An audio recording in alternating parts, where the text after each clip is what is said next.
दोस्तों, आपने वो गाना तो कभी ना कभी सुना होगा, दुनिया में कितना गम है और मेरा गम कितना कम है। तो दरअसल बात शुरू होती है नागपुर से, जहां पर मैं गया एक सेशन लेने के लिए। और जब भी मैं लीडरशिप के सेशंस लेता हूं तो मैं लीडरशिप के सेशंस के साथ में हमेशा एक सवाल पूछता हूं। और इसको आप कॉन्टेक्स्ट सेटिंग बोल सकते हैं, इसको आप एंगेजमेंट एक्टिविटी बोल सकते हैं। कि जब भी आपके सामने एचओडीज बैठे होते हैं, हेड ऑफ द डिपार्टमेंट्स बैठे होते हैं, तो ये लोग थोड़े से लिटिल मैच्योर होते हैं as compare to the basic जो लोग काम करते हैं, एग्जीक्यूटिव्स होते हैं उनसे। तो इनका एक थिंकिंग लेवल डिफरेंट होता है। तो मैंने उनसे सिंपल सा क्वेश्चन पूछा, just close your eyes and remember the best time of your life which you ever had, which you really recall and you refresh your self. तो ऐसी पुरानी यादों को आप याद कीजिए, एक ऐसी मेमोरी आप शेयर कीजिए जिसको आप याद करके आपको बहुत खुशी मिलती है, आपको वो सेंस ऑफ प्राइड और अचीवमेंट जो है वो आपको महसूस होता है। सबने आंखें बंद करी, सब लोग बैठ गए। उसके बाद में लोग धीरे धीरे अपनी आंख खोल करके अपने अपने बारे में बताने लगे। किसी ने बताया कि उसको स्टेज पे वो थिएटर करता था, पढ़ाई में बिल्कुल इंटरेस्ट नहीं था, उसके पेरेंट्स उसको बिल्कुल नहीं चाहते थे कि वो थिएटर करे, नाटक करे, ड्रामा करे। लेकिन जब उसकी लाइफ का जो लास्ट थिएटर था उसमें उसके फादर आए, उसने उसको अप्रिशिएट किया, सर पे हाथ रखा, तो वो the way this guy was narrating the entire incidents, he was literally crying. And और मैंने उसके समय में जब उनकी आंखों में देखा तो literally there was a full of emotions. तो इसीलिए बोलते हैं कि जब आप पुरानी मेमोरीज को रिलीव कर रहे होते हैं, जब रिकॉल कर रहे होते हैं, तो आप उसको वास्तव में जी रहे होते हैं।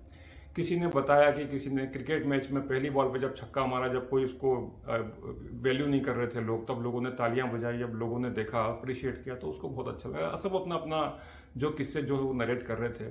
कुछ एक किस्सा इतना इतना दिल को छूने वाला मुझे मिला, मैं आपके साथ शेयर करता हूँ, नरेट करता हूँ, और शायद जीवन में आप इस चीज को मेरे साथ में रिलेट करेंगे।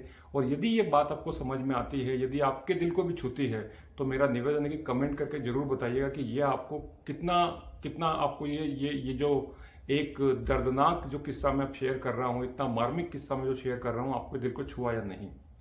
तो वहां पर एक एक डिपार्टमेंट की हेड मैडम एक बैठी थी। तो उन्होंने बताया कि मेरे सर 2 बच्चे हैं।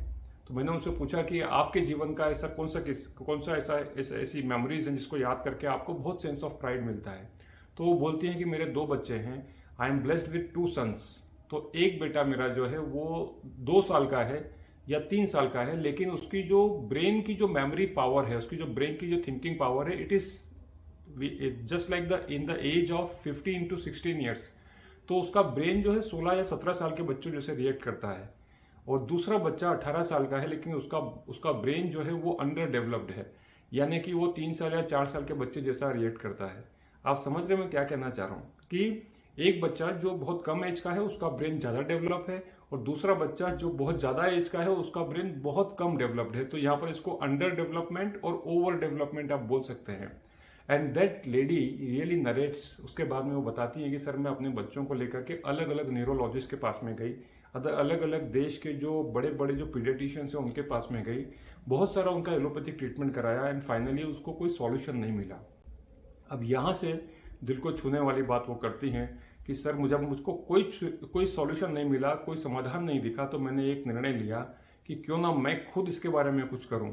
तो उन्होंने बताया कि उन्होंने आयुर्वेद की किताबें पढ़ना शुरू करी, मेडिकल साइंस की किताबें पढ़ना शुरू करी।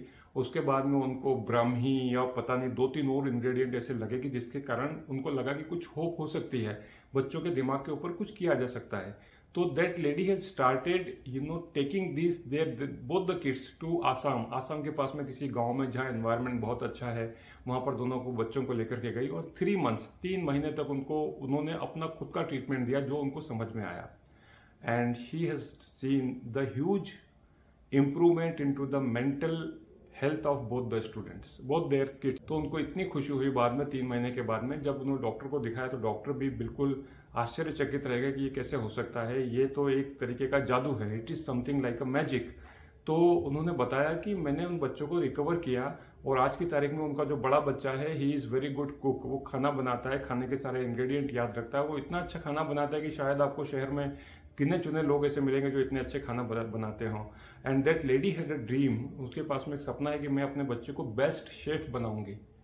दोस्तों, क्या आपको नहीं लगता कि एक माँ जो होती है वो ही जीवन में इतना बड़ा डिसीजन ले सकती है, अपना काम धाम छोड़ करके, अपनी सारी दुनियादारी छोड़ करके दोनों बच्चों के पीछे इस हद तक गुजर जाना? तो आपके जीवन में भी आपकी जो माता हैं, पिता हैं, उन्होंने बहुत सेक्रीफाइस किए होंगे, जिसके कारण से कि आज आप जो प्रॉस्पेरिटी है, जो आप स्टैंडर्ड ऑफ लिविंग है, जो आपकी आइडेंटिटी है समाज में, उसको आप अचीव कर पा रहे हैं। तो कुछ ऐसे किस्से होते हैं जो दिल तक छू जाते हैं। आपके जीवन के भी कुछ ऐसे किस्से होंगे जिसको कि याद करके आपको भी कभी कुछ सेंस ऑफ प्राइड महसूस होता होगा। कभी याद कीजिए अपने पेरेंट्स के बारे में, कभी याद कीजिए आपके जो बुजुर्ग आपके परिवार में हैं उनके सेक्रीफाइसेस के बारे में, तो आपको समझ में आएगा कि आज जो आप जिस पेड़ को फलता फूलता देख रहे हैं उसके पीछे कोई ना कोई माली जरूर रहा होगा जिसने उसको दिन रात एक करके सींचा है। जब वो पौधा गर्मी में मुरझा रहा था, परेशान हो रहा था, तो उसको कहीं ना कहीं खाद और पानी और जो भी चीज़ों की रिक्वायरमेंट होती है वो उसको दी है। तो हम इसी का तो परिणाम होते हैं। आशा करता हूँ कि ये कहानी तो नहीं बोलूँगा क्योंकि ये मेरे सामने घटी हुई घटना है। ये बात आपको समझ में आई होगी, ये पसंद आई होगी। यदि पसंद आई हो तो कमेंट बॉक्स में कमेंट करके जरूर बताइए और अपने दोस्तों के साथ में, अपने पेरेंट्स के साथ में, अपने सर्कल में जरूर शेयर कीजिए। हम उल्टे सीधे वीडियो तो बहुत शेयर करते हैं, लेकिन ऐसे वीडियो जिससे कि हमको वास्तव में जीवन में कुछ सीखने को मिलता है, कम शेयर करते हैं। मुझे आशा है कि इस वीडियो को आप जरूर शेयर करेंगे। चैनल को सब्सक्राइब कीजिए क्योंकि हम इस चैनल में इसी तरीके की बातों के बारे में बातचीत करते हैं। बहुत बहुत धन्यवाद देखने के लिए। Thank you so much for watching.